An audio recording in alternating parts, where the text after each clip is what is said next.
A fascinating question is being posited here. Why is Disney burying Snow White? Well, I think rational minds and people who have followed this story for as long as we have can come to some fairly logical deductions, but the fact that the mainstream access media, however you want to refer to them as, the fact that they're asking this question kind of lets you know that the cat's out of the bag on this one. Disney, yeah, they're not exactly happy with just about everything surrounding this ill-fated film. Like, they can see the writings on the wall. Like, if we have publicly available projections for how poorly this is going to do at the box office, you'd have to think that their own internal metrics paint a much more bleak picture.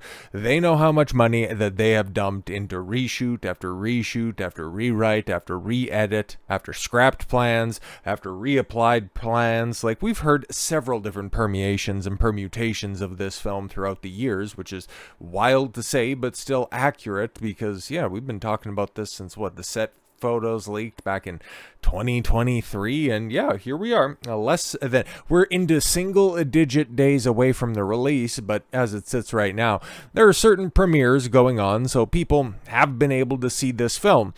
Not exactly as widespread or as glamorous as I think Disney would have thought this could have been back in the cut. It's funny, right? Because in pushing this film off a full year, because this was already supposed to be out, and here's the thing, it could have been just come and gone, and it could have been out of the public consciousness if they just would have, trudged forward with whatever crap they had before. It could have released in 2024.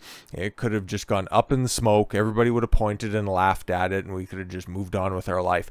But this gave us an opportunity to have Rachel Zegler front and center, spurging out with the loudest of them in the aftermath of the 2024 election. And now you're having some funny stuff going on behind the scenes between the two leads of this film, and well, we'll probably check in on that before the film releases, I assure you that. But you factor in so many of those reasons along with several other that we have yet to point out. I'm also likely to forget them because there are so many reasons why Disney would want to be burying this, and it's at a point in time where it's like, okay, cool, we've already burnt $200-300 million on this production.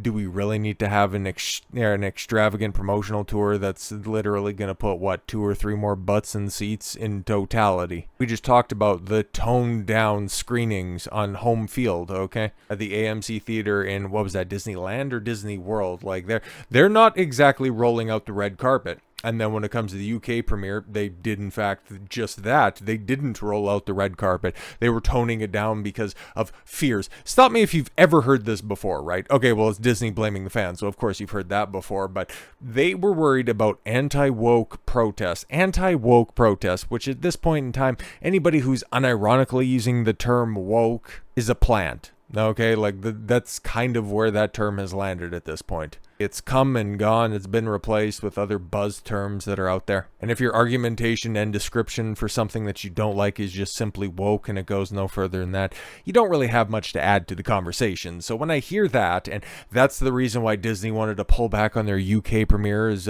out of fear of anti-woke backlash, and it's like, we already knew what was going on, okay? And when was the last time you seen a bunch of people who would be likely to protest the Snow White film, which I don't even think they are that numerous. I think there might be some people that are really pissed off about a poor adaptation, but for the people that are, I don't know, the ones that Disney would categorize as most likely to cause a backlash, they're just mostly sitting back and waiting to A, see how bad this film is, and B, just point and mock at it via other people's reviews and suffering. It's like, nobody's gonna turn out and go, Rachel Zegler, you suck, because they couldn't point her out of a lineup, okay? Like, she's somebody who has never been stopped. And I think this kind of leads to her gigantic inflated self-perception, because she thinks that she's hot shit. Okay, like, let's not get it twisted. She has one of the biggest unsubstantiated egos that we have seen in a very, very long time. And because she's not somebody who generally gets hit up, because all things considered, man, she's not just mid for Hollywood. She'd be mid in a small town. Like I said before, like, she's a New Jersey 6. I think that she's like a Nebraska 4 when we're being completely honest, man. Like, there's some good old girls next door that just completely blow the brakes off of the half Hispanic Snow White. So no, nobody would come to protest and nobody would cause a big fuss, but then that also plays on the access media side of things, because who would turn out to a premiere for a film that everybody knows is gonna suck with no momentum, no reason to go check that out because, okay, you casted poorly, you scripted even worse than that, why are you being rewarded for it? I think Disney is just simply trying to pinch whatever pennies are left in this budget and trying to stem the bleeding because, like I said, man, like this film has nothing behind it, okay? You've got CGI abominations, check. You've got an unlikable, uncharismatic, untalented lead actress, check.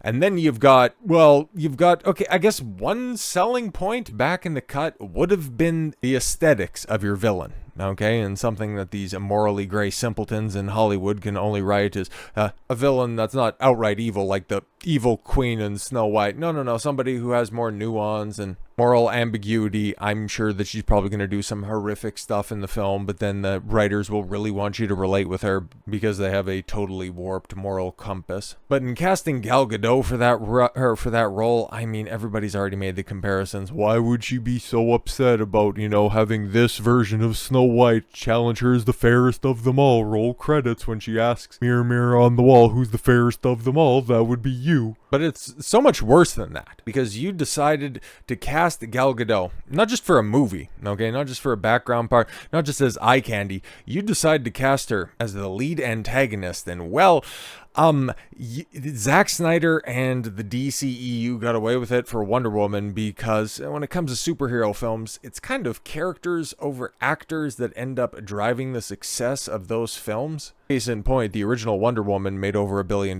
but how well did Wonder Woman 1984 do? Oh yeah, exactly. He had to go a little bit further down the rabbit hole on the second go round. Have more to offer than just, hey, look, Wonder Woman. It's like, yeah, we know she's one of the Trinity. Okay, she's one of the heavy hitters for DC. What else you have for us? Oh, great, somebody who delivers lines like this. And yeah, there's a supercut of some of the most hilarious line deliveries that she's ever done. And yeah, how the heck does Gal Gadot keep getting casted for these roles?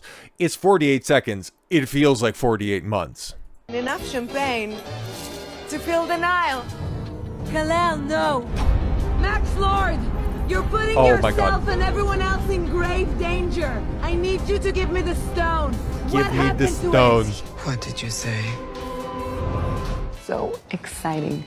That's something, okay, because the pre-screen this, and it's like, oh my god, it's like turbo cringe, but even still, it's something, I think Mahler pointed it out, okay, shout out EFAP, obviously, when they were doing their DC arc or something like that. It might have even been their Wonder Woman 84 coverage, but when you take a look at an actress, and you can, an actor or an actress, and you can really judge how much they're invested in the role by the looks and the micro expressions, okay, by engagement in the eyes, and especially when it comes to the brow movement, like when they're really trying to sell a line, there's a lot of inflection, and there's the eye flashes in order to give off certain emotions, to really highlight a certain performance. But when you look at Gal Gadot, like those eyebrows, man, they might as well just be stapled in place because they don't move at all whatsoever. There is no spark behind those eyes, and I think that's why just these line deliveries are just such a solid bat across the noggin whenever she just drops one of these clunkers. Just pay attention to that. Very interested to find the men who bought those. Why should I help you? Because we're asking you nicely. Just tell me what it costs to get her away from me. Oh. Name a price. I'll buy the whole damn boat if I have to. Who are you? Oh. The lasso of Hastia compels you to reveal the truth. Now, who are you? Who are you? But who? Enough. I said enough. As Amazons, this is our duty. You have no idea what kind of power you're dealing with. Enough. Now those are it's just all so bad. Now those are performances that span the better part of a decade, and she hasn't gotten better at all.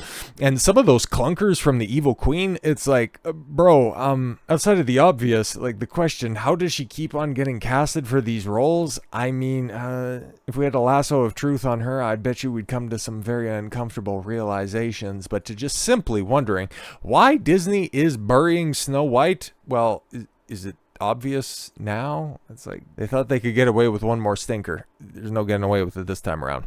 When Disney has a new live-action adaptation on its way, it's usually accompanied by a live performance in front of a Disney castle with the newest live-action princess singing their respective iconic song for an audience of fans. While it was gorgeously done for Little Mermaid's Halle Bailey, but as the release date for Snow White gets closer, it would appear, at least stateside, that the star, Rachel Zegler, is not getting the same treatment. It's the latest in a long line of changes Disney has made with its approach to Snow White, because, well, yeah, okay, what are the iconic songs of Snow White? Now, it's been a long time since I've watched the original, but Whistle While You Work immediately comes to mind. And did you think that Rachel, I need to be paid for every hour I was in that dress, Zegler would be willing to perform something like that? And like the central theme of this story, okay? The power of true love's kiss, okay? That's the common through line throughout the entire story, but what was the big promotional song that ended up getting released? Oh, how she's just going to be a girl boss. It's like, big shock how that doesn't resonate with the actual people instead of the perceived modern audience. Zegler, who is, playing the first fairy tale heroine, who helped build the company, not Zegler, Snow White we're talking, and who was plucked into the limelight by Steven Spielberg. You wonder, if you want to ask the question why Gal Gadot continues to get work, it's for a not dissimilar reason as to why Rachel Zegler continues to get work. She's been anointed by the chosen people. This one, as Steven Spielberg and his people, with a different kind of those people, with a voice that was meant for a Disney princess. Yes, she can sing. She can't act. She can't really dance. She can't really comport herself well in front of a camera, whether it's, scripted or not. But, okay, cool. No, well, apparently not be getting her big Hollywood premiere either, because, that's another thing. And we're not just talking about the UK variety. We're also talking about the one on home court in Los Angeles. Disney scales back a Snow White Hollywood premiere amid Rachel Zegler and Gal Gadot controversies.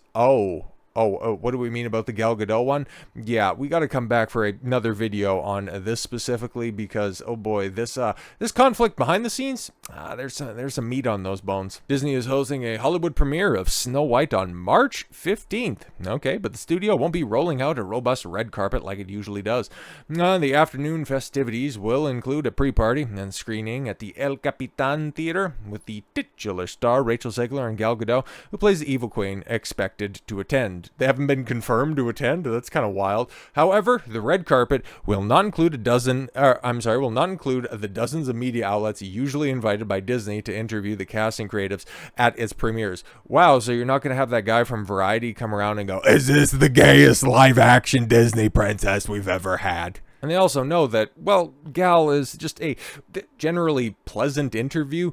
You put a microphone in front of Rachel, and it's poison. It's poison to any project. Instead, coverage will be limited to photographers and a house crew. So they're going to be getting, very curated questions because they know that this is a disaster. The studio did not comment for this story, but the scaled-back plans come amid controversies surrounding the Mark Webb-directed film, which hits theaters March 21st. Well, previews and, pretty much everybody else can go ahead and get access on the 20th anyways. Boy, it's going to be a fun couple of days because you got Assassin's Creed Shadows coming out on the 20th, and then you got Snow White coming out on the 21st. I mean, what's going to be a bigger disaster? Who knows? Some toxic Disney fans question Snow White being played by Zegler. When her casting was announced because she is a Latina actor. Some toxic Disney fans. Oh, okay, cool. So nice that you could just throw that out there. Okay. The West Side Story star. How well did that film do, by the way? Also faced backlash when she called the 1937 original dated because the prince literally stalks Snow White. Is that all she said? Oh, okay, cool. In an interview with Variety at D23 2 years ago, Zegler said she's not going to be saved by the prince. Oh, actually, that's what Gal Gadot had to say. She's not going to be saved by the prince. I don't know why that line delivery wasn't included in that supercut.